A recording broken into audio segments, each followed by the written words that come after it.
ସକାଳୁ ସକାଳୁ ଆମେ ବାହାରିଥିଲୁ କେନ୍ଦୁଝର। କେଉଁଝର ଗଲେ ହିଁ ମୁଁ ଟିକେ ଉଚ୍ଚାଟ ହେଇପଡ଼େ। କାହିଁକି ଜାଣିଛନ୍ତି? ସେଇଟା ପୁରା ମୋ ବାପଘର। ଯେତେ ବୁଢ଼ୀ ହେଲେ ବି ବାପଘରକୁ ଗଲାବେଳକୁ ମନର ଭାବଟା ଅଲଗା। ଆମେ ସବୁ ମହିଳାମାନେ, ମା ଭଉଣୀମାନେ ଏକଥା ନିଶ୍ଚୟ ଉପଲବ୍ଧି କରିଥିବା। ତେଣୁ ମୁଁ ବହୁତ ଉଚ୍ଚାଟିତ ହେଇକି ଥିଲି। ଯାଇକି ପହଞ୍ଚିଗଲି 2ଟା ଭିତରେ। ସେଠି ପହଞ୍ଚୁ ପହଞ୍ଚୁ ମୋ ପୁତୁରା କହିଲା, ଚାଲ ଅପା, ଗୋଟେ ନୂଆ ଚଢ଼େଇ ତମକୁ ଦେଖେଇବି। ଖାଇ ପିଇକି ଆମେ ଧୁରନ୍ଧର ହୋଇ ସେଠିକି ବାହାରିଗଲୁ। ସେ ଯେଉଁ ଚଢ଼େଇ ଦେଖେଇଲା, ସତରେ ନୂଆ ଚଢ଼େଇଟେ। କୁଆଡ଼ୁ ଉଡ଼ିକି ଆସିଛନ୍ତି 4ଟା ଚଢ଼େଇ, ପୁରା ଧବ ଫରଫର, ନାକ ମୁହଁ ସବୁ ଅଲଗା। ହେଲେ ଭଲରେ ମୁଁ ଦେଖିପାରିଲିନି। ତଥାପି ଛୁଆଟା ମୋତେ ଡାକିକି ନେଇଛି ଏଇଥିପାଇଁ ଯେ, ଅପା ଗୋଟେ ନୂଆ ଜିନିଷ ଆସ ତମ ଚ୍ୟାନେଲରେ ପକେଇବ। ତାର ଏଇ ଆଗ୍ରହ ଟିକକୁ ମୁଁ ହଜିବାକୁ ଦେଲିନି। ତା ସାଙ୍ଗରେ ଗଲି। ଗଲାବେଳକୁ ସେଠି ଗୋଟେ ଦୋକାନ ପଡ଼ିଲା। ମୁଁ ଭାବିଲି ଟିକେ ବାଦାମ କି ପପକର୍ନ କ'ଣ କିଣିକି ପାଟିରେ ପକେଇ ପକେଇ ବୁଲିଲେ ମଜା ଆସିଯିବ। ସେତେବେଳକୁ ଏଇ କୁକୁରଟି ଆସି ଆମ ପାଖେ ନାକେଇଲା। ତାକୁ 2 ଖଣ୍ଡ ବିସ୍କୁଟ ଦେଲି। ମୁଁ କହିଲି, ଆରେ ଏଠି ତ ଛୋଟ ପିଲା ମୋତେ କେହି ଚିହ୍ନି ପାରିବେନି। ତୁ ଏଟେ ଛୋଟ କୁକୁରଟେ, ମୋତେ ତ ଚିହ୍ନି ନଥିବୁ, କାହିଁ ମୋ ପାଖେ ଏମିତି ହେଉଛୁ କିରେ? ତାକୁ 2 ଖଣ୍ଡ ବିସ୍କୁଟ ଦେଇ ମନେ ମନେ ଭାବିଲି, ପ୍ରକୃତରେ 40 ବର୍ଷ ହେଲା ମୁଁ ଏପଟୁ ବାହା ହେଇଗଲିଣି। ଯେଉଁମାନେ ବୟସ୍କ ସେଇମାନେ କେବଳ ମୋତେ ଚିହ୍ନିବେ, ଆଉ ଛୋଟ ପିଲାମାନେ କାହିଁକି ଦେଖି ଚିହ୍ନିବେ? ଏମିତି ଗପି ଗପି ପୁଣି ଆମେ ଆସି ପହଞ୍ଚିଗଲୁ ଏଇ ପୁରୁଣା ଜାଗାରେ। ସେଇଟା ମୋ ବାପା ବୋଉଙ୍କ ଘର। କାହିଁକି ନା ଏକଥା କହିଲି, ପୁରୁଣା ଘରେ ଆଜିକାଲି ଆଉ କିଏ ରହୁଛି? ଆଉ ବାପା ତ ଏଠି ନିଜ ନାଁରେ କିଛି କରିନଥିଲେ। ଏ ଘର ଖଣ୍ଡିକ ବି ଅନାବାଦୀ ଜାଗା ଉପରେ ଥିଲା। କାହିଁକି ନା ସେ ଗୋଟେ ଅନୁଷ୍ଠାନ ହିଁ ଗଢ଼ିଥିଲେ।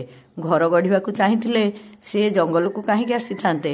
ସେ ତ କଟକ ଜିଲ୍ଲାର ଗୋଟିଏ ସମ୍ଭ୍ରାନ୍ତୀୟ ପରିଚିତ ଗାଁ କଲ୍ୟାଣପୁରରେ ଜନ୍ମ ହେଇଥିଲେ। ସେ କାହିଁକି କେଉଁଝରର ବଣ ଜଙ୍ଗଲକୁ ବାଛିଥାନ୍ତେ ଘର କରିବା ପାଇଁ? ସେ ଏଠି ଗୋଟେ ଅନୁଷ୍ଠାନ ହିଁ ଗଢ଼ିଥିଲେ। ସେ ଅନୁଷ୍ଠାନରେ ଆଉ ଏବେ କିଛି ନାହିଁ। କେବଳ ସେ ଚିହ୍ନକୁ, ସ୍ମୃତିକୁ ଏ ଭାଇଟି ଜଗି ରହିଛି। ତାପରେ ସେଠୁ ଫେରିଯାଇ ତା ଘରକୁ ଗଲାବେଳକୁ ସିଏ କହିଲା, ଯାଉଛି ବାଛୁରୀଟା ଫିଟେଇ ଦେବି। ମୁଁ କହିଲି, ଆରେ ବାଛୁରୀ ଫିଟେଇ ଦେବୁ ମାନେ? ତୋ ଗାଈ କ'ଣ ଦୁହାଁ ହେଉଛି କି? ନା ହଁ, ହେଲେ ଆଜି ସେ ଗଉଡ଼ ଆସିବନି। ମୁଁ କହିଲି, ଆରେ ମୁଁ ପା ଆସିଛି, ବଡ଼ ଗଉଡ଼ୁଣୀ, ଚାଲ ଦେଖିଆ ମୁଁ ଧୁଇଁବି। ଗାଈ ମୋତେ ଟିକେ ଅଚିହ୍ନା କଲା, ନଖରା କଲା। ମୁଁ କହିଲି, ଆରେ ଯୋ ଡର ଗୟା ସୋ ମର ଗୟା। ମୁଁ ଲାଗି ପାତି ତାକୁ ଛନ୍ଦ ପକେଇ ଧୁଇଁଦେଲି। ସବୁ କାମ ସାରି ଆମେ ତରତର ହେଇ ବାହାରିଲୁ ବୁଲିବାକୁ। ଏଠିକି ଆସିଲେ ତ ମୁଁ ଖାଲି ବୁଲେ। ସେଇ ଯେଉଁ ଘର ଆପଣମାନଙ୍କୁ କହିଥିଲି ମୋ ଭାଇ କରିଥିଲା, ମୋ ଘର ଭାଇର ନା ମୋର, ମୁଁ ଗୋଟେ କ୍ୟାପସନ୍ ଦେଇକି ଆପଣମାନଙ୍କୁ ପକେଇ ନଥିଲି ଭିଡ଼ିଓ, ସେଇ ଘରୁ ଆମେ ବାହାରିଲୁ। ସେ ତା ଗାଡ଼ି ଖଣ୍ଡକ ବାହାର କଲା, ଆମକୁ ଡାକିଲା। ଆମେ 2 ପ୍ରାଣୀ ଯାଇ ଗାଡ଼ିରେ ବସି ପଡ଼ିଲୁ। ଖାଇବାକୁ ଗଣ୍ଡେ ମିଳିଯିବ, ଭାଉଜ ରାନ୍ଧି ଦେଇଥିବ, ଆଉ ଭାଇ ଗାଡ଼ିରେ ବୁଲେଇ ଦେବ। ୟାଠୁ ମଜା ଆଉ କ'ଣ ଅଛି? ଆମେ ବାହାରିଲୁ। ମୋ ମନ କିନ୍ତୁ ସବୁବେଳେ ଏଠି 2ଟି ମିଶ୍ର ଅନୁଭବରେ ବୁଡ଼ିଯାଏ। ମିଶ୍ର ଅନୁଭବ କ'ଣ? ନିଜ ଘରକୁ ଆସିଥିବାରୁ ବହୁତ ଖୁସି ହୁଏ, ଆଉ ଆମ ଘର କଥା ଭାବିକି ବହୁତ ଦୁଃଖୀ ହୁଏ। ଯେଉଁଠିକି ଆଜି ମୁଁ ଯାଉଛି ସେଇ ଜାଗା ହେଉଛି ମୋ ଶୈଶବର ଜାଗା। ସେଠିକି ଯିବା ପୂର୍ବରୁ ତେଲ ଟାଙ୍କିକୁ ଯାଇ ଏଇ ସୁନ୍ଦର ଜଗନ୍ନାଥଙ୍କୁ ଦର୍ଶନ କଲି। ଖାଲି କ'ଣ ଜଗନ୍ନାଥଙ୍କୁ ଦର୍ଶନ କଲି କି, ଚାରିପଟର ପରିବେଶ ମୋତେ ଏତେ ଭଲ ଲାଗିଲା। ମୁଁ ଯାଇକି ମୋ ମନର ଭାବ ସେ ପୁଅ ଦିହିଁଙ୍କୁ କହିଲି। କାହିଁକି ଆଜିକାଲି ଚାକଚକ୍ୟ ଦୁନିଆରେ ଗଛପତ୍ର, ଫୁଲକୁ ଭଲ ପାଉଥିବା ଲୋକ ବି ଅଛନ୍ତି। ନାହାନ୍ତି ବୋଲି କହିଲେ ତ ଭୁଲ ହେଇଯିବ, କିନ୍ତୁ ମୋତେ ଲାଗେ ଟିକେ କମ୍। ଏଇ ଜଙ୍ଗଲ ପାହାଡ଼ ପରିବେଶ ଭିତରେ ଏମିତି ସୁନ୍ଦର ଗୋଟେ ଫୁଲର ପରିବେଷ୍ଟନୀ ମୋତେ ବହୁତ ବେଶୀ ଆକୃଷ୍ଟ କଲା। ସେଠି ଗେଟ୍ ପଡ଼ିଥିଲା। ଆମେ ତାଙ୍କୁ ପଚାରିଲୁ, ଆମେ ତା ଭିତରକୁ ଯାଇପାରିବୁ? ସେ କହିଲେ, ହଁ, ଛୋଟ ପିଲାଙ୍କୁ ଆମେ ପୁରଉନୁ, କାଳେ କିଏ ଫୁଲପତ୍ର ଛିଣ୍ଡେଇ ଦେବ ବୋଲି। ଆପଣମାନେ କାହିଁକି ଯିବେନି? ମୋତେ ବହୁତ ଖୁସି ଲାଗିଲା। ଆମେ ଯାଇ ସେଠି ବୁଲିଲୁ। ଆଉ ସାଙ୍ଗରେ ଯେହେତୁ ମୋ ଭାଇଟା ଅଛି, ଫଟୋ ଉଠେଇବାରେ ତ କୌଣସି ଅସୁବିଧା ନଥିଲା। ପିଲାମାନେ ସାଙ୍ଗରେ ଥିଲେ ଫଟୋ ଉଠେଇବାର ଯେଉଁ ସୁବିଧା ପାଏ, ଏ ଭାଇଟି ସାଙ୍ଗରେ ଥିବାରୁ ମୋତେ ଆଜି ସେ ସୁବିଧା ମିଳିଲା। ତେଣୁ ମନ ଆନନ୍ଦରେ ଆମେ ସେ ଫୁଲ ବଗିଚାରେ ବୁଲିଲୁ। ସେ ଭିତରେ ଏତେ ସୁନ୍ଦର ଗୋଟେ ମିଠା ବାସ୍ନା ହେଉଥିଲା। ଆପଣମାନେ ଯେବେ ବହୁତ ଗେଣ୍ଡୁ ଫୁଲ ମେଳରେ ସମୟ କାଟିଥିବେ, ମୋ କଥାର ସତ ମିଛ ଅନୁଭବ କରିବେ। ଏ ଭାଇର ଡାଇରେକ୍ସନରେ ଆମେ ଦିହେଁ ସେଠି ଟିକେ ବସି ପଡ଼ିଲୁ। ସେ କହୁଥିଲା ସେଇ ବେଞ୍ଚରେ ପୁଣି ଯାଇ ବସିବାକୁ। ମୁଁ କହିଲି, ଆରେ ତୋ ସାଙ୍ଗେ ଗୋଟେ ବି ଫଟୋ ରହିଲାନି ଯେ? ସେ କହିଲା, ଭାଇଙ୍କ ସାଙ୍ଗରେ ମୋର ଗୋଟେ ଫଟୋ ଉଠେଇଦେ। ମୁଁ କହିଲି, ଓହୋ, ଭଉଣୀଟା କ'ଣ ଘେସରା ହେଇଗଲାଣି ନା କ'ଣ? ଭିଣେଇ ଭାରି ଭଲ ଲାଗୁଛନ୍ତି। ହଉ ଠିକ୍ ଅଛି, ଆସ, ମୁଁ ତମ ଦିହିଁଙ୍କର ଫଟୋ ଉଠେଇଦେବି। ତାଙ୍କ ଦିହିଁଙ୍କ ଫଟୋ ଉଠେଇ ଆମେ ଫେରିଲା ବେଳକୁ ବି ସେ ଭିଡ଼ିଓଟା କରିଥିଲା। ମୁଁ କହିଲି, ହଁ ହଁ, ଭଲ କଲୁ। एते सुंदर जगार भिडटा मु समस्त को देखी एमती गपी गपी आम जा पहुँची गलु गोनासिका रास्तार से साइन बोर्डटा देखुना एनएच कड़े पंडादर पाखे बोर्डटी लगी एवं भितर को खाली जंगल रास्ता मु गोटे एमती मझी मझिया समय आसली जे ना अच्छी सोरिष आउ राशि फूलर महक ना शाल फूल फुटवा आरंभ होती सब बेले ठीक समय कौन आसी हुए घर जंजाल सारिकी पुणी बाहर की तो आसवाक पड़ो सेठू आसु आसुका सोरिष फूल शेष शाल फूलर आरंभ होनी तथापि जंगल पहाड़र शोभा तो सब बेले ही भल लगे आउ से जंगल रास्ता गला बेले मन पड़े यही रास्तार भारे बुहा है आम सड़क जाए आसीचु कहीं बापा तो जाई गुप्त गंगार रोते आम गुप्त गंगार पहुँची गला बेलू से गाँवर मुखिया रत्ना भाई सांगे देखागला पुराणा लोक मान संगे देखाले से तो निहाती आम बापा बों कथा कहती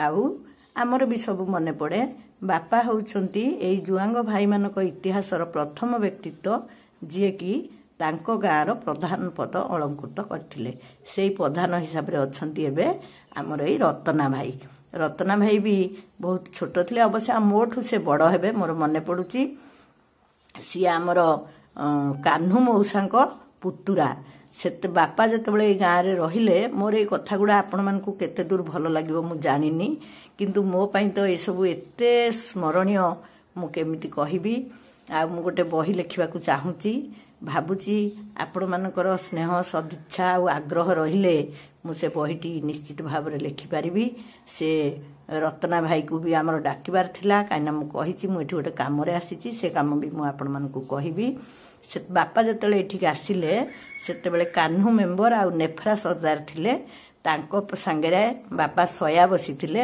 आ पूरा से जुआंग गाँवर जड़े सदस्य हिसाब से ही समय काटी तेणु ये मोर बहुत सांग अच्छी मुझे भी भेटबी आपण मैंने देखिले ये वीडियो जानीपर मो शैशव ये केमिति कटी 1969 रु 1974 जाए बोधे हाँ 1969 रु 74 जोटा कि मोर बयस 3 वर्ष रु 7 वर्ष भितर थिला से गोनासिका पहाड़ उपरे आमे पुणी पहुँची गलु जोठिकी बैतरणी नदीर उत्पत्ति स्थल आम ओडिशार गंगा बोली भी आम बैतरणी को कहू कहीं बैतरणीर अववाहिका ही आम ओडिशा संस्कृति सांगरे जड़ित होगी रही से नदीटी एठू उत्पन्न होती देखूँ एवं गाधेबार सुविधा हो जाइए प्राय 7-8 वर्ष तले मो पुओ मान को धरिकी आसी आम एठू पानी उठेलु श्रावण मसरे मुझे कौन समस्ते उठाऊँ मुझे उठेबी पिला माने सेठू एई जगाटा को बाछि देइथिले काहेकि ना मु तो पहाड़ पर्वत रे चली पारे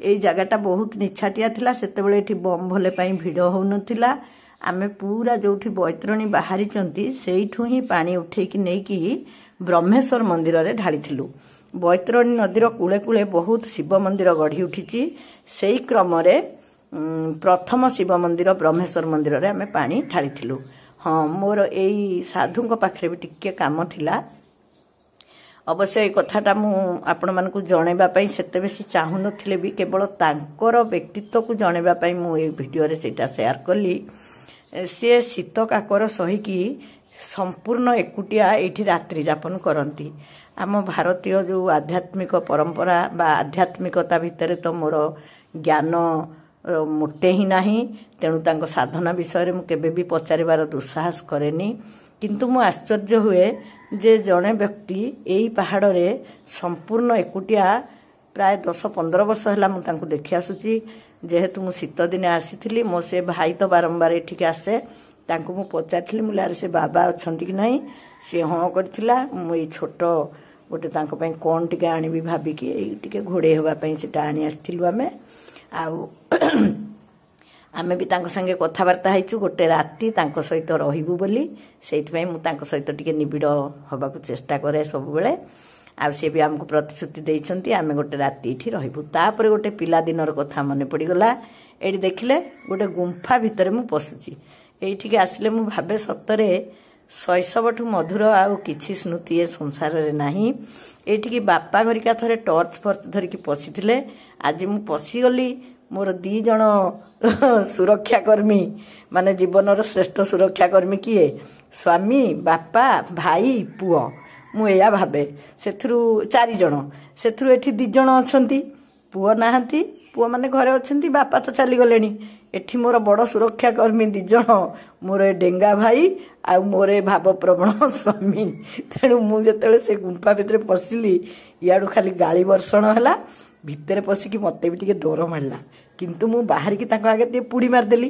ମୁଁ କହିଲି ମୁଁ ଆହୁରି ପଶିଥାନ୍ତି, ତମେ ଖାଲି ବାଟିତୁଣ୍ଡ ଗଲ, ମୁଁ ଡରିକି ପଳେଇ, ତମ ଗାଳିକି ଡରିକି ପଳେଇ ଆଇଲି। କିନ୍ତୁ ତା ଭିତରେ ଏତେ ଅନ୍ଧାର ହେଇଥିଲା, ମୋତେ ଡର ମାରିଲା। ମୁଁ ଯଦି ଡ୍ରେସ୍ ପିନ୍ଧିଥାନ୍ତି ଆଉ ଗୋଟେ ଟର୍ଚ୍ଚ ଧରିଥାନ୍ତି, ମୁଁ ଆଉ ଟିକେ ଆଗକୁ ଯିବାକୁ ଅଗ୍ରସର ହେଇଥାନ୍ତି। ଆଗକୁ ଯିବାକୁ ଅଗ୍ରସର ହେବାର କାରଣ ଏଇଆ ଯେ ସମସ୍ତେ କହନ୍ତି ଗୁମ୍ଫା ଭିତରେ ସୁଡ଼ଙ୍ଗ ଦେଇ ପଶିଗଲା ପରେ ଭିତରେ କୁଆଡ଼େ ଗୋଟେ ବଡ଼ ଗୁମ୍ଫା ଅଛି। ଦେଖିବା, ଚେଷ୍ଟା କରିବା, କିଏ ସାହସୀ ଲୋକ ଧରିକି ଥରେ ପଶିବି। ଛାଡ଼ନ୍ତୁ ସେ କଥା। ଆମେ ଆସି ପହଞ୍ଚିଗଲୁ ଏବେ ପୁଣି ପୁରା ବୈତରଣୀ ମୁଣ୍ଡରେ। ଚାରିକଡ଼ର ସିଡ଼ି ଆଉ ଜଙ୍ଗଲ ଶୋଭା ଆପଣମାନଙ୍କୁ ମୁଁ ଅଧିକ ଦେଖାଉଛି। ଆପଣମାନଙ୍କୁ କେମିତି ଲାଗିବ ମୁଁ ଜାଣିନି। ଚଢ଼ି ଚଢ଼ି ଆସିକି ଆମେ ପହଞ୍ଚିଗଲୁ ଯେଉଁଠି ବୈତରଣୀ ଉତ୍ପତ୍ତି ହେଇଛନ୍ତି। ସେ ଭିତରକୁ ପୁରା ଗୋଟେ ଗାଈର ମୁଣ୍ଡରେ, ପଥର ମୁଣ୍ଡର 2 ନାକରୁ ସେଠୁ ପାଣି ବାହାରୁଛି। ସେଟା ବି ମୁଁ ଭଲ କରି ଆପଣମାନଙ୍କୁ ଦେଖେଇଛି। ବହୁତ ଭିଡ଼ିଓ ଯିଏ ବି ଆସୁଛନ୍ତି ଦେଖାଉଛନ୍ତି। କିନ୍ତୁ ମୋ ସାଙ୍ଗେ ଆଉ ଗୋଟେ ଘଟଣା ଘଟିଗଲା, ଯାହା ଆଉ କାହା ସାଙ୍ଗେ ଘଟିବନି। ମୁଁ ସେଇଠି ମୁଣ୍ଡିଆ ମାରିଲା ବେଳକୁ ସେଠି ଯିଏ ପୂଜକ ଥିଲେ ହସିଲେ। ମୁଁ କିଛି ବୁଝିପାରିଲିନି। ସେ କହିଲେ ଚିହ୍ନି ପାରୁଛୁ? ତା ସ୍ୱର ମୋତେ ଚିହ୍ନା ଲାଗିଲା। ମୁଁ ସେଠୁ କହିଲି, ମୁଁ କହିଲି ହଁ, ତୁ ଏଇ ଗନାସିକାଇ ଗୁପ୍ତ ଗଙ୍ଗାର କିଏ ହେଇଥିବୁ ଆଉ କ'ଣ? ସେ କହିଲା, ଆରେ ଆମେ ପୁରା କେତେ ସାଙ୍ଗ। ମୋର ସାଙ୍ଗେ ସାଙ୍ଗେ ମନେ ପଡ଼ିଗଲା। ମୁଁ କହିଲି, ଦେଖ ତୋ ନାଁଟା କିନ୍ତୁ ମୁଁ ମନେ ପକେଇ ପାରୁନି। ସେ ବାହାରକୁ ବାହାରି ଆସିଲା, ଆଉ ଆମେ ବହୁତ ଗପିଲୁ। ତା ନାଁ ପ୍ରକୃତରେ ଥିଲା ରୁଞ୍ଜ। ସିଏ କାହ୍ନୁ ମଉସାଙ୍କର ପୁତୁରା, କିନ୍ତୁ ମୋଠୁ ଟିକେ ସେ ସାନ ଥିଲା। ସେଥିପାଇଁ ମୁଁ ତାକୁ ନାଁ ଧରି ଡାକୁଥିଲି। ମୋର ସାଙ୍ଗ ହେଉଛନ୍ତି କସର, ନାକୁ, ନାରୁ, କନ୍ତେଡାଏ, ଚମ୍ପା। କନ୍ତେଡାଏ କେଉଁ ଗାଁରେ ବାହା ହେଇଛି କେଜାଣି, ମୋର ଆଉ କେବେ ତା ସାଙ୍ଗେ ଦେଖା ହେଇନି। କିନ୍ତୁ ମୁଁ ଜାଣିଛି ଚମ୍ପା ମରିଯାଇଛି। ଆଜି ମୋତେ କହିଲା, ରୁଞ୍ଜ କହିଲା ଯେ ନାକୁ ଆଉ ନାରୁ ବି ମରିଯାଇଛନ୍ତି। କସର ଏଇନା ଘରେ ନଥିବ, ତୁ ଗଲେ ବି ତାଙ୍କୁ ପାଇବୁନି। ଆମର ଆଉ ଜଣକୁ ବି ଭେଟିବାର ଥିଲା। ତା ସାଙ୍ଗେ ଆଉ ଗୋଟେ ବଢ଼ିଆ କଥା ମୁଁ କଥା ହେଇଛି। ଆଉ ଗୋଟେ ଭିଡ଼ିଓରେ ମୁଁ କେବଳ ତାର ମୋର କ'ଣ କଥାବାର୍ତ୍ତା ହେଇଥିଲୁ ସେଇଟା ଆପଣମାନଙ୍କୁ ଦେଖେଇବି। ମୁଁ ଭାବୁଛି ମୋର ଏ ଶୈଶବର କଥା ସବୁ ଆପଣଙ୍କୁ ନିଶ୍ଚୟ ଭଲ ଲାଗୁଥିବ। ସେଠୁ ଓହ୍ଲେଇକି ଆସିଲା ବେଳକୁ ରେଖା ନାମ୍ନୀ ଏଇ ଝିଅ ଜଣଙ୍କ ସାଙ୍ଗେ ମୋର ଦେଖା ହେଲା। ଆଉ ସିଏ ଆସିଥିଲେ ମନେ ତ ବଡ଼ବିଲରୁ। ସିଏ ମୋତେ ଭିଡ଼ିଓ ଯୋଗୁଁ ଚିହ୍ନିଲେ। ମୋତେ ଭାରି ଖୁସି ଲାଗିଲା ଯେ ଏଇ ଏତେ ଦୂରରେ ବି ମୋର ଜଣେ ଜୀବନ ସରାଗ ପରିବାରର ଆତ୍ମୀୟାଙ୍କୁ ମୁଁ ଭେଟିଲି। ତାପରେ ମୁଁ ଏଣେ ତେଣେ ବୁଲୁଥିଲି। ମୋତେ ଭାଇ କହିଲା, ଦେଖ ତୁ ଯଦି ଏଠି ଏତେ ସମୟ ବୁଲିବୁ, ଆଉ ଯୁଆଡ଼େ ସବୁ ଯିବାକୁ ଅଛି ସେଠି ବେଳ ପାଇବନି। ତୁ ତ ଏତେ କମ୍ ଦିନ ପାଇଁ ଆସୁଛୁ, ଆଉ କହିବୁ ଗୋଟେ ଜାଗାରେ ମୁଁ ଏତେ ବେଳ ରହିବି। ମୁଁ କହିଲି, ହଉ ରେ ବାବା, ତମେ ଦିହେଁ ତ ଅଛ ମୋତେ ତାଗିଦା କରିବାକୁ, ତେଣୁ ତାଗିଦା କର। ମୋର ବି ଟିକେ ଗୁଣ ଅଛି, ଯେଉଁଠି ସେଇଠି ଟିକେ ବହୁତ ସମୟ ରହିଯାଏ, କାହା ସାଙ୍ଗେ ଟିକେ ଗପି ଦିଏ। ଏଇଟା ଦେଖନ୍ତୁ, ଏଇଟା ଏବେ ନୂଆ ହେଇଛି। ମୁଁ ବୋଧେ 2 ବର୍ଷ ତଳେ ଆସିଥିଲି, ସେତେ ମୁଁ ଏତେ ଭିଡ଼ିଓ କରୁନଥିଲି। ତେଣୁ ଏ ଭିଡ଼ିଓ ମୁଁ ପକେଇଛି କି ନାହିଁ, ପକେଇନି। ଆଜି କିନ୍ତୁ ଆସିଲା ବେଳକୁ ଏ ଜାଗା ବହୁତ ଉନ୍ନତି କରିଛି। ମାନେ ଉନ୍ନତି କହିବି ନା କ'ଣ କହିବି, ସାଜସଜ୍ଜା ବହୁତ ହେଇଛି। ଏଇଠି ଦେଖନ୍ତୁ ଗୋଟେ ମହାଦେବ ବି ପ୍ରତିଷ୍ଠା କରାଯାଇଛି। ଯଦିଓ ପୂଜାର୍ଚ୍ଚନା କରାହେଉନି, ତାଙ୍କର ଗୋଟେ ମଣ୍ଡପ କରାହେଇଛି। ଯେଉଁମାନେ ଯଦି ପାଣି ଭାର ନେବେ ଏଇଠୁ ପାଣି ଭାର ନେଲେ ବହୁତ ନିଛାଟି, ଆଉ ବହୁତ କମ୍ ବାଟ, ମାତ୍ର 2.5 କିଲୋମିଟର ଗଲେ ବ୍ରହ୍ମେଶ୍ୱର ମନ୍ଦିର ପଡ଼ିବ। ଆମେ ଟିକେ ଚାଲି ଚାଲି ଥକି ଯାଇଥିଲୁ। ଆଉ ଚାରିପଟର ଦୃଶ୍ୟକୁ ଆଉ ଟିକେ ଭଲ ଭାବରେ ନିରୀକ୍ଷଣ କରିବା ପାଇଁ ବସିଗଲୁ। ସେଇଠୁ ବସିକି ଫେରିଲା ବେଳକୁ ପୁଣି ଦେଖିଲି ଏଇଟା ଗୋଟେ ବଢ଼ିଆ ଜାଗା ତିଆରି ହେଇଛି। ପାହାଚ ଚଢ଼ିକି ଯିବାକୁ ବି ମଜା ଲାଗୁଛି। ସେ ପାହାଡ଼ର ଗୋଟେ ପଟକୁ କିଛି ବାଟ ପାହାଚରେ ଉଠିଗଲା ପରେ ସେଇଠି ବସା ଉଠା କରିବା ପାଇଁ ଜାଗାଟା ହେଇଛି। ଆପଣ ଯଦି ଚା କଫି ସାଙ୍ଗରେ ନେଇଥିବେ କି କ'ଣ ସ୍ନାକ୍ସ ନେଇଥିବେ, ଏଇଠି ବସି ଆରାମରେ ଖାଇବେ। ଆଉ ତା ଚାରିପଟଟା ଦେଖୁନାହାନ୍ତି କେମିତି ନଟି ଫଟି ଘେରି ହେଇକି ସୁନ୍ଦର ଲାଗୁଛି। ଆଉ ତଳେ ଭୋଜି ପାଇଁ ଅନୁମତି ଅଛି। କିନ୍ତୁ ମୋତେ ଖୁସି ଲାଗିଲା, ମୁଁ ପୂର୍ବରୁ ଗୋଟେ ଭିଡ଼ିଓରେ ଆପଣମାନଙ୍କୁ କହିଥିଲି ଦେଓଝର ଯାଇଥିଲି, ସେଇଟା ଯେତେ ଅପରିଷ୍କାର ଲାଗୁଥିଲା, ଏଇଠି ଯାହା ହଉ ଆମ ବିଶେଷ ଭାବରେ ଧନ୍ୟବାଦ ଦେବି ଆମର ଗୁପ୍ତଗଙ୍ଗା ଗାଁର ସମସ୍ତଙ୍କୁ। ସେଇମାନଙ୍କର ସଚେତନତା ଯୋଗୁଁ ଏଠି ଗୋଟେ ଗେଟ୍ ବି ଅଛି। ଗେଟ୍ ପାସ୍ 50 ଟଙ୍କା ନେଇକି ଯାଇ ଗାଡ଼ି ଛାଡ଼ନ୍ତି ସେମାନେ। ଆଉ ସେଇଥିପାଇଁ ପରିବେଶ ବହୁତ ପରିଷ୍କାର ଥିଲା, ମାନେ ବହୁତ ପରିଷ୍କାର। ମୁଁ ତ ସେ ପାଣିକୁ ପୁରା ଆଞ୍ଜୁଳା କରି ପିଇଲି। ମୋତେ ଅଞ୍ଜଳିରେ ଜଳ ପିଇବା ପାଇଁ ବହୁତ ଭଲ ଲାଗେ। ଆଉ ବହୁତ ଖୁସି ଲାଗିଲା ଯେ ପରିବେଶ ବହୁତ ଭଲ ଥିଲା। ଧୀରେ ଧୀରେ ଆମେ ସେଠୁ ଫେରିଲୁ। ଆଉ ଖରା ତ ମୋଟେ ହିଁ କାଟୁନଥିଲା। ହଁ, ଏଇଟା ମୋର ଗୋଟେ ଶୈଶବର ସ୍ମୃତି। ଏଇଟାକୁ ଆମେ ହାତୀ ଘୋଡ଼ା ଗଛ କହୁ। ଯୋଉ ପଟଟା ଦେଖିଲି ସେଇଟା ଘୋଡ଼ା, ଏଇପଟଟା ହାତୀ। ଆମେ 2 ଜଣ 3 ଜଣ ତା ଉପରେ ବସିକି ମଜା କରୁ। ସେତେବେଳେ ସେ ତଳଟା ଖାଲ ଥିଲା, ଯୋଉ ବାଡ଼ ଦିଆ ହେଇନି କି, ଏଇଟା ଯେହେତୁ ଶୁଖିଗଲା ବୋଧେ ମାଟି ପକେଇକି ମିଶେଇ ଦେଲେ, ସେ ଆମେ କିନ୍ତୁ ଘୋଡ଼ ପୁରା ତଳକୁ ଝୁଲେଇକି ସେ ଉପରେ ବସିଥିଲୁ। ମୁଁ କହିଲି ଆଉ ଥରକୁ ଆଇଲା ବେଳକୁ ଏଇଟା ପୁରା ନଷ୍ଟ ହେଇଯାଇଥିବ। ତାର ଗୋଟେ ଭିଡ଼ିଓ ମୁଁ ନେଲି। ଆମେ ତାପରେ ବ୍ରହ୍ମେଶ୍ୱର ମନ୍ଦିରକୁ ଆସିଲୁ। ବ୍ରହ୍ମେଶ୍ୱର ମନ୍ଦିର ପହଞ୍ଚିବା ପୂର୍ବରୁ ପୁଣି ଏଇ ଚିହ୍ନା ଜଣକ ଆମ ପାଖକୁ ଚାଲି ଆସିଲେ। କହିଲେ, ମୁଁ ତମକୁ ଚିହ୍ନି ପାରିବିନି? ଆମେ କେତେ ସମୟ ଏଠି କଟେଇଛେ। ବାପା ମା, ସେ ତ ସମସ୍ତେ ବାପା ବୋଉଙ୍କୁ ବାପା ମା ହିଁ କହନ୍ତି। ସାର୍ ତ କହନ୍ତିନି କେହି। ବାପାଙ୍କ ଜୀବନରେ ସାର୍ କହିବା ମୁଁ ଜାଣିନି। ବାପା ମନା କରନ୍ତି। ସେ ବି ଏମିତି ମିଶିକି ଚଳନ୍ତି। ସେତେବେଳେ କିଏ ଏ ସାର୍ ମ୍ୟାଡମ କିଏ କହୁଥିଲା ଯେ କହିବେ। ବାପାଙ୍କୁ ସମସ୍ତେ ବାପା ଆଉ ମା ହିଁ ଡାକନ୍ତି। ସେ ବି ଆସି ପାଖରେ ଆସି କଥା ହେଲେ। ଏଠୁ ତାପରେ ଆମେ ବ୍ରହ୍ମେଶ୍ୱର ମନ୍ଦିରକୁ ଗଲୁ। ଏଇଟା ହେଉଛି ବୈତରଣୀ କୂଳର ପ୍ରଥମ ଶିବ ମନ୍ଦିର। ଯଦିଓ ବୈତରଣୀ ଉତ୍ପତ୍ତି ସ୍ଥଳରେ ସେଇଟା ଆପଣଙ୍କୁ ଦେଖେଇଲି। ଏବେ ସିନା ସେମିତି ଗୋଟେ ଶିବଲିଙ୍ଗ କରିଛନ୍ତି, ଗୋଟେ ବୃଷଭ ସ୍ଥାପନ କରିଛନ୍ତି, କିନ୍ତୁ ବୈତରଣୀ ତା ନାଁ ହେଇଛି ଗୁପ୍ତ ଗଙ୍ଗା। ଯୋଉଠି ମୁଁ ଦେଖେଇଲି ଆପଣଙ୍କର ଗୋନାସିକାରୁ ଝରିଛି ଗୁପ୍ତ ଗଙ୍ଗା, ବୈତରଣୀ ବାହାରିଛନ୍ତି। ତାପରେ ଅଳ୍ପ କିଛି ବାଟ ଗଲା ପରେ ଲୁପ୍ତ ହେଇଯାଇଛନ୍ତି। ଲୁପ୍ତ ହେଇକି ପୁଣି ଆସି ଏଇଠି ବାହାରିଛନ୍ତି। ସେଇ ଗୁପ୍ତ ବା ଲୁପ୍ତ ହେଇଥିବାରୁ ତାଙ୍କ ନାଁ ଦିଆହେଇଛି ଗୁପ୍ତ ଗଙ୍ଗା। ଏଇଟା ହେଲା ବ୍ରହ୍ମେଶ୍ୱର ମନ୍ଦିର। ଏଇଟା ଗୋଟେ ଚମ୍ପା ଗଛର ମୂଳ। ଆପଣମାନେ ଦେଖନ୍ତୁ, ମୁଁ 60 ବର୍ଷ ମାନେ 50 ବର୍ଷ ତଳୁ ମୁଁ ଦେଖୁଛି ଏଇ ଗଛଟା ଏତିକି ବଡ଼। କହନ୍ତି ଯେ ଯେବେ ଏଇ ମନ୍ଦିର ପ୍ରତିଷ୍ଠା ହେଇଥିଲା ସେବେ ଏଇ ଚମ୍ପା ଗଛଟି ଲାଗିଥିଲା। ତେଣୁ ଚମ୍ପା ଗଛର ବୟସ ବି ଆପଣ ଅନୁମାନ କରନ୍ତୁ, ଆଉ ମନ୍ଦିରଟା କେତେ ବର୍ଷର ହେଇଥିବ ବି ଅନୁମାନ କରନ୍ତୁ। ଭାରି ସୁନ୍ଦର ମନ୍ଦିର।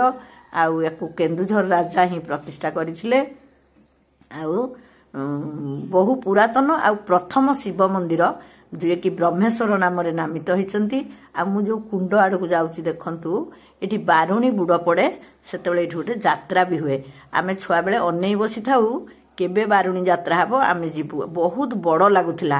ତାପରେ ବୟସ ହେଲା ପରେ ମୁଁ ଥରେ କହିଲି ବାପାଙ୍କୁ, ବାପା ମୁଁ ଥରେ ବାରୁଣୀ ଯାତ୍ରା ଯିବି। ସେତେବେଳକୁ ବୋଧେ ମୁଁ 10ମ ଶ୍ରେଣୀ ପଢ଼ୁଥିଲି। ବାପା ଏଠୁ ଆଣିକି ଆସିଲେ। ତାପରେ ମୁଁ ବାପାଙ୍କୁ କହିଲି, ବାପା ଏତେ ଛୋଟ ଲାଗୁଛି ଯାତ୍ରାଟା, ମୁଁ କିଛି ବୁଝିପାରୁନି। ବାପା କହିଲେ, ଆରେ ତୁ ଛୋଟ ଥିଲୁ, କୌଣସି ବଜାର ଘାଟ ଦେଖିନଥିଲୁ, ସେଥିପାଇଁ ତତେ ଯାତ୍ରାଟା ବହୁତ ବଡ଼ ଲାଗୁଥିଲା। ମୁଁ ସତ କଥା ସେଇଟା ଉପଲବ୍ଧି କଲି। କିନ୍ତୁ ଏବେ ବି ସେଠି ଗୋଟେ ଯାତ୍ରା ହେଉଛି। ଏଠି 3ଟା କୁଣ୍ଡ ଅଛି ତଳେ। ପ୍ରଥମ କୁଣ୍ଡରେ ଠାକୁରଙ୍କ ସେବା ପୂଜା ପାଇଁ ପାଣି ଯାଏ। ଦ୍ୱିତୀୟ ଆଉ ତୃତୀୟ କୁଣ୍ଡରେ ସ୍ନାନ ମାର୍ଜନ କରି ହୁଏ। ଯେକୌଣସି ଲୋକ ଆସି ଆପଣମାନେ ଗାଧେଇ ପାରିବେ। ଆଉ ବାରୁଣୀ ବୁଡ଼ ତ ବହୁତ ଗହଳି ହୁଏ, ବହୁତ ଲୋକ ଆସନ୍ତି। ସେଇ ଯୋଉ ଗୁପ୍ତ ହେଇଥିଲେ ବୈତରଣୀ ନଦୀ ଏଇଠୁ ପ୍ରକାଶିତ ହେଲେ। ୟା ପରେ ଆଉ ସେ କୋଉଠି ଗୁପ୍ତ ହେଇନାହାନ୍ତି। ଝରି ଝରିକା ସିଏ ଗଲେ। ଆଉ ଏଠି ବି ଗୁଡ଼ାଏ ପାହାଚ ମୁଁ ଉଠିଲିଣି। ସେଠି ଗୁଡ଼ାଏ ପାହାଚ, ଏଠି ଗୁଡ଼ାଏ ପାହାଚ। ମୋ ପାଖରେ ତ କିଛି ନାହିଁ। ସେ ମାଙ୍କଡ଼ ମୋତେ ଖେଙ୍କାରିକି ମାଗୁଛି, ଆରେ ମୁଁ କ'ଣ ଦେବି, ମୁଁ କିଛି ଧରିନି ଆଜି, ମୁଁ ତ ଖାଲି ବୁଲୁଛି। ଆଉ ଦେଖନ୍ତୁ ମୁଁ ଉଠି ଉଠିକି ଆସିଲି ଭାରି। ଆଉ ଶିବଙ୍କୁ ବହୁତ ଗହଳି ଥିଲା। ଆମେ ସେଠି ବାହାରେ ଦର୍ଶନ କରିଦେଲୁ। ଆଉ ସେଠୁ ଆସିଲୁ। ଆସିଲା ପରେ ଆଉ ଗୋଟେ କଥା ମୋର ମନେ ପଡ଼ିଲା। ମୁଁ ପଚାରିଲି ଭାଇକି, ମୁଁ କହିଲି, ଆରେ ଏଠି ଯୋଉ ଜଗନ୍ନାଥ ଥିଲେ, ଏଇ ପାଖରେ ପୁରା ଜଗନ୍ନାଥ ଥିଲେ, କିନ୍ତୁ କ'ଣ ସୁବିଧା ଦୃଷ୍ଟିରୁ ତାଙ୍କୁ ବହୁତ ଦୂରକୁ ନେଇ ଦିଆହେଇଛି। ଗଲାବେଳେ ବି ପଡ଼ିଲା ଜଗନ୍ନାଥ ମନ୍ଦିର ଯେ ବନ୍ଦ ଥିବାରୁ ଆମେ ଆଉ ଦର୍ଶନ କରିପାରିଲୁନି। ଏଇଠୁ ବାହାରିଲା ବେଳକୁ ଆପଣମାନେ ଯେବେ ବି ଆସିବେ ପଣ୍ଡାଦରରୁ NHରୁ ଭିତରକୁ ଆସିଲେ ଏଇ ବ୍ରହ୍ମେଶ୍ୱର ମନ୍ଦିର ଆଉ ଗୋନାସିକା ବୈତରଣୀ ଉତ୍ପତ୍ତି ସ୍ଥଳ ଦେଖିପାରିବେ। ଆମେ ଆଉ ଗୋଟେ ପିଲାଦିନ କଥା ମୋର ମନେ ପଡ଼ିଲା। ମୁଁ ପଚାରିଲି, ବୋଲେ ଆରେ ଗୋଟେ ସତ୍ୟ ଆମ୍ବା ଗଛ ଥିଲା। ସତ୍ୟ ଆମ୍ବ ବୋଲି ଗୋଟେ ଫଳ, ସେତେବେଳେ ଏତେ ମାଙ୍କଡ଼ ନଥିଲେ, କାହିଁକିନା ଜଙ୍ଗଲରେ ତ ପ୍ରଚୁର ଖାଦ୍ୟ ଥିଲା। ସେ କାହିଁ ମନ୍ଦିରକୁ ଆସିବେ? ସେ ସତ୍ୟ ଆମ୍ବା ଗଛରେ ସବୁବେଳେ ସେ ସତ୍ୟ ଆମ୍ବା ପାଚିଥାଏ। ସେଇଟା ଆମ୍ବଡ଼ା ନୁହଁ କି ଆମ୍ବ ନୁହଁ। ମୁଁ ଏଇ ପାଖ ଛଡ଼ା ଆଉ ବି କୋଉଠି ଦେଖିନି। ଆପଣମାନେ ଯଦି କୋଉଠି ଦେଖିଥିବେ ମୋତେ ଟିକେ କହିବେ ଯେ ପ୍ରକୃତରେ ଏଇ ଫଳରେ ଆଉ କ'ଣ ହୁଏ। ୟା ନା ସତ୍ୟ ଆମ୍ବା ନା ଆଉ କ'ଣ, ଆଉ କେମିତି ଲାଗେ। ମୋର ସ୍ୱାଦ ଏତେ ଠିକ୍ ସେ ମନେ ପଡ଼ୁନି। ତଳେ କେତେ ଗୁଡ଼େ ପଡ଼ିଥିଲା, ଗୋଟେଇକି ଦେଖିଲି। ସେ କହିଲେ ମାଙ୍କଡ଼ ଆଉ ପାଚିବା ଯାଏ ରଖୁନାହାନ୍ତି। ତା ପତ୍ର ପୁରା ଆମ୍ବ ପତ୍ର ପରି। ଫଳ ଗୁଡ଼ା କିନ୍ତୁ ଆମ୍ବ ପରି ନୁହେଁ, ହେଲେ ଗୋଟେ ରସାଳ ଫଳ। ସେ ଖଟା ବି ଟିକେ ଲାଗେ। ସେଇ ପିଲାଦିନ କଥା ମନେ ପଡ଼ିଛି। ମୁଁ ଏଇଠୁ ଯିବା ପରେ ଆଉ କୋଉଠି ସତ୍ୟ ଆମ୍ବା ଖାଇନି कि सत्यांबा गछ भी देखिनी से कथाटा भी मोर ठीक बेलर ये मन पकईदे कहले तुम बा सब कहूल गोनासिका गले सत्यांबा गछटा देखब पचार अच्छी कि ना प्रकृत में से गोटे गछ था बोधे आंब से मंजी पड़िक आ 3टा गछ होती तथापि मते से भाई जहाँ संगे भेट होता प्रवेश कला बेले मुझे जदि केबे गोटे पाचिला सत्यांबा पाइब मो पाई गोटे गछ करदेव सी हाँ करचंती आपण मैंने जदि किए जानी मत कहे देखता पत्र आ फल मु आपण मानक देखौछि तापरे सेठु आमे बाहरी आसिलु बाहरी आसला परे एटा जगन्नाथ मंदिर बंद थिला आम से गलुनी या परे कौन सब घटुची देखंतु एठी मु जो शैशवर स्मृति सब एटा से गेट आमे ब्रह्मेश्वर मंदिर छाड़देलु किंतु ए एरिया प्रति गाँव रे बापांकर स्मृति अच्छी बापा संगे कोठी आमे चालिकी जाइचु कोठी भार रे जाइचु से स्मृति सब अच्छी तेणु एठी बुलिला बेले मते बहुत भल लगे आपण मानकु मो स्मृति विषय शुणा केते दूर आग्रह लागिबो मु बुझी पारुनी किंतु मते एठी बुलिला बेले एते विहल लागुची एते आनंद मु पाउची मु ता भाषा रे वर्णना करि पारिबनी ए जंगल पहाड़ सबुआडे रास्ता है जाइची ए चाली रास्ता रे मु बापा बोंग संगे जाइची भार रे बुहा हेकी जाइचु आमे 3 भाई भौणी कहीं मो बड़ भाई भौणी मैंने सब बाहर पढ़ुले मो बड़ भौणी बरोद्रा पढ़ुला आ मो बड़ भाई दिहे हरियाणा रोहतक रे पढ़ुले से माने एठी बेसी समय काटी नांती सान दिहे तो बेसी सान थिले तेणु मोर बेसी स्मृति एई जंगल को नेइकरी मोर ही रही मु 3 वर्ष रु 7 वर्ष बयस एठी काटी आमे आसी पहुंची गलु तल चंपई रे मु पचारिली से माने कुटुथिबा हाथ पाहुरुणी गोटे देखबार मोर इच्छा थिला मु से कथा कहिबारु से माने मते गोटे ढिंकीशाला को नहीं गले बोले हो ठीक अच्छे चलो देखिया तुम मते कुआडे नौच एटा आमर साधारण ढिंकी एटा एबे भी अच्छी अवश्य आम गाँव एबे उठी गलानी तथापि भी जेहेतु से मते डाकिकी नैथिले मु कहली देखै दबा ए ढिंकी भी आउ के दिन गले देखा मिलबनी ग्राइंडर जुगरे तेणु यहाँ मुझे देली एमती ही कुटा जाए से गोटे धरवा थाए एठी आउ जड़े बसिकी ताकू परिचालना करती उसाती माने हाथ मारती चाउलटा हो धानटा हो कि चूड़ाटा हो जहाँ कुटा जाए चूड़ा ढुंकीर समाटा टिके अलगा ताकू एमती गोटे काठ थाए से जो काठटा मुझे थोइली सेटा भी मुझे आपण मानकु देखैबा चाहिए यही भाई मते नहीं कि से ढिंकीशाला पहुँचे थे मुझे प्रकृत हाथ पाहुरुणी कथा कहूली से गोटे पट्टा थाए से ढिंकीटा को टेकी दि जाए एतिर से माने चूना कुटी थिले ए पूर्वरु जस्ट सेटा भी मु देखैदेली एमती टेकी दि जाए से समयटा जे कुटु थांती से विश्राम नियंती पुणी कुटंती सेठू बाहर की गला बेलू धान सुका होता जड़े धान घाटुले मुझे कहली मते भी धान घाटी आसी से माने जोर रे हसिले भाविले बोधे मु मिछ कहूची मुझे कहली देख तुम कौन भावुच मु सतरे शिखिनी ताले मु देखै दउची मो हाथ भी घाटी पारे गोड़े भी घाटी पारे से माने बड़ खुशी है कि मत देखिले एते बड़ जगटे जदि मुझे ना धान घाटी से मोर घंटे लगिज मु कहली मु तुम फाड़े धान घाटी देवी ये फाड़े धान घाटिली भावुली अधारू छाड़देवी पुना ठीक हेनी मुझेतु एति धान घाटा आरंभ करी घाटिली प्रकृत में जो मैंने धान घाटी शिखी जानी गोड़े घाटिले 2 थर घाटिया पड़े थरे खेल दिया हुए तापर पुणी एबे मु खेल सारिली एबे मु ताकू गोड़े समान करची सेमानकर विश्वास है जे मु धान घाटी शिखी मुझे ताकू देखी छल देखा छल आपण मानक भी देखई दिए मु मझे मझे जो कहे मु संपूर्ण गोटे गाँव जीवन काटी आ गाँव में जहाँ जहाँ करवा कथा मु सबू शिखिकी करी तार प्रमाण भी आपण मानक टिके देदेवी आ मोर भी टिके सब कथा मन पड़ जाव आम गाँव तो चाष ना ना धान कौटू घाटी धान घाटी देला परे पुणी मुझे हाथ पाहुरुणी संधान रे गली कहीं मोर लक्ष्य थिला केमिति मु हाथ पाहुरुणी देखी देखते शीत पड़ुची निआ जलुची एटी केते कुकुर छुआ केमती सालुरु बालुरु होउचंदी मु किंतु आ गोटे कथा आपनको देखै पारलिनी बहुत घुसुरी थांती एटी निआ जला होउतला राति रे दिन रे एटी सब माँ भौणी मैंने बसिकी खरा पौले तांको मु पचारली मु कहली जो हाथ ढिंकी सेतेबेले थिला 2 जण लेखा स्त्री लोक 2टा लेखा धरिकी कुटंती आमे सब देखीचु आउ अच्छी ना नाई से कहले से जनकर अच्छी तार मुझे हौ चल मुझे देखी कहीं आउ थे आसला से ढिंकी आउ थी कि नाई आमर छेली गुहाल भी बहुत अलगा ऊपर महलार छेली चढ़ती मुझे जो लिखी ऊपर महला को छेली चढ़ती तल महलार कुकुड़ा रहती से छेली नेंडी पड़े कुकुड़ा रहती आ ऊपर महला भाड़ी छेली रहती से गोटे सब बेले गोटे गोछा पत्र टांगी दे था से सबको अतिक्रम करिकी मोर तो सब खाली पिलादिन कथा मन पड़ जाऊँगी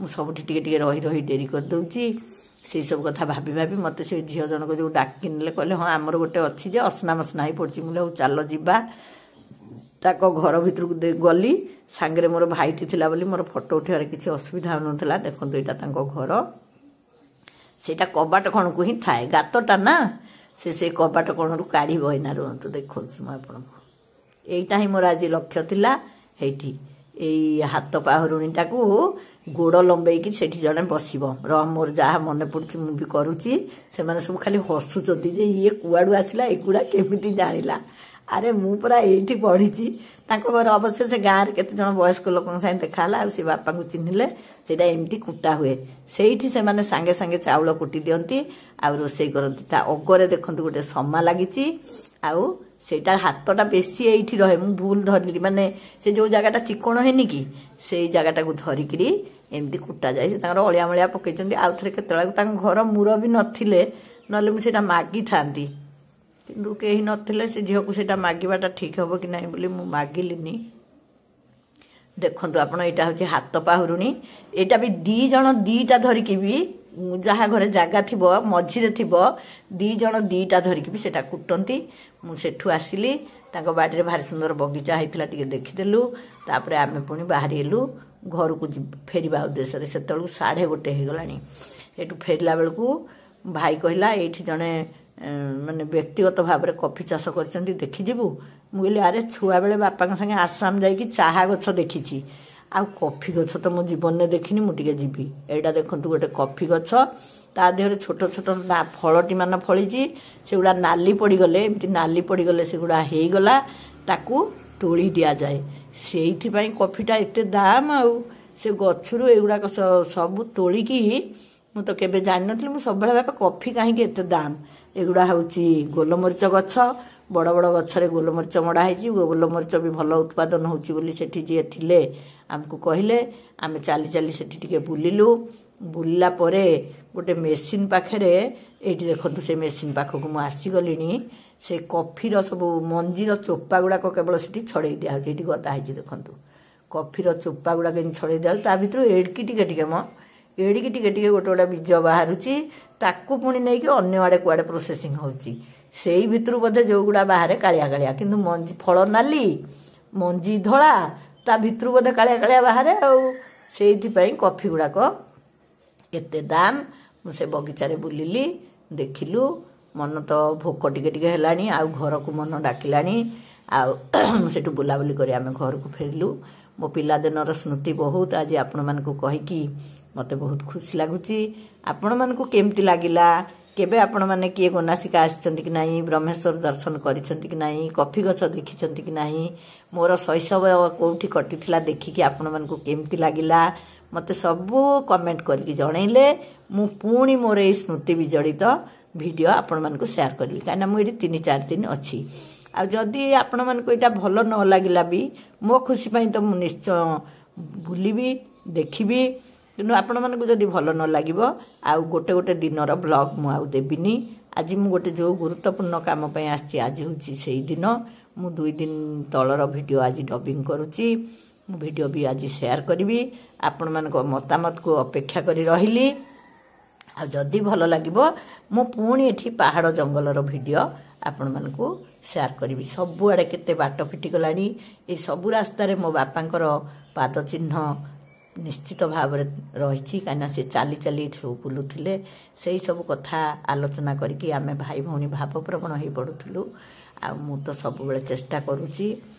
मत भी बेले बेले लगुच जीवन में मुझे आउ गोटे बही मु लिखा चाहूँगी से आपण मानकर शुभेच्छा रहू से बही खंड को मु संपूर्ण करी से ही कामना नहीं कि मु आसी आपण मानकर ए कौन मत मत जनइबे आउ अधिका कौन कहबी आजिर कार्यक्रम जहाँ हम सेटा भी मु आपण मानक संपूर्ण भाव में आपण मानक सहित बांटीबी आउ आज पई ताहले ए वीडियो को मु एठी रखिबी एटा सबु हैला केउंझर जिल्लार बैतरणी उत्पत्ति स्थल आम सुआकाठी गलु बैतरणी मुंड को ଆଉ ସେଠୁ ପୁଣି ଶୁଆକାଠି ଫେରି ଆସିଲୁ।